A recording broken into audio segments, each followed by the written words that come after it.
Did you know that the Vikings were successful raiders? Well, they were, and here's why. The Vikings were successful raiders because they could travel long distances, their fierceness as warriors, and their superior technology at the time. The Viking influential period started in 789 when the Vikings attacked Portland and 793 when they attacked the monasteries in Lindisfarne. The influential period ended though in 1066 when the Norwegian Vikings tried to become King of England but died in the attempt. One of the main reasons that the Vikings were successful raiders was because of their weapons. The Vikings had an advanced weaponry arsenal that ranged from double-head axes to swords that could cut right through you. The Vikings were big on weapons, therefore had a variety of them to choose from. The Vikings made most of their weapons from iron to make them stronger. The Vikings were mainly close combat fighters. They used double-edged swords and axes with a broad face. The Vikings also used a spear. The Vikings didn't often fight on ships, but when they did, they were using a bow and arrow. The Vikings' weapons were used for cutting and slicing. This shows us that they were close combat fighters. The Vikings were also very protected when they went into war. They often wore chainmail armour and occasionally a leather helmet. The Viking generals could be recognised with their iron helmets. The Vikings wouldn't send many ships on a raid, with an average number of 2 to 10 ships, each carrying 30 men. The Vikings, once they arrived in their destination, would pull up in an inlet or a river. They did this to avoid attention from people in the harbour. Then the Vikings would travel to undefended places or monasteries.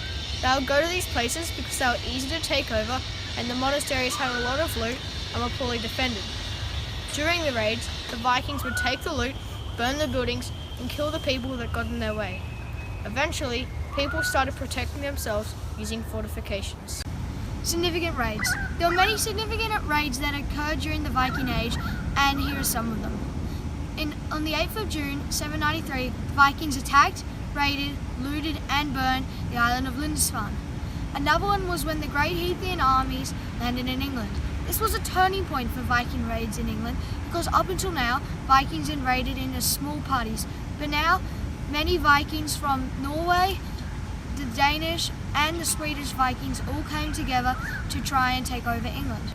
There were also many more significant Viking raids, like the Second Viking Age. This age occurred during the 10th century and was dominated by the Danish Vikings attacking England and France.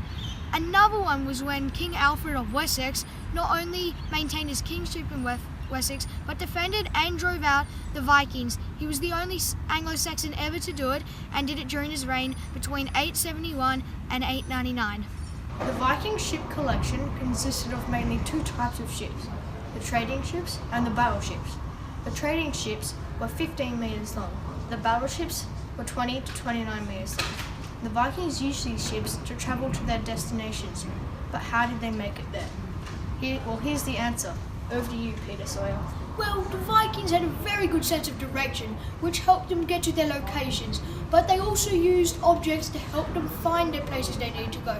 Vikings used stars and landmarks or islands as markers to get to their destination. One example of this was when the Vikings were travelling from Lindisfarne. They were going and they saw Iceland and used that as a marker to help them get there. So as you can see, the Vikings have had a big influence in our society. They did loot, raid and enslave, but they also rode waves with swift and sturdy ships in search of their homes. I hope this documentary has given you an insight on the art of a Viking raid.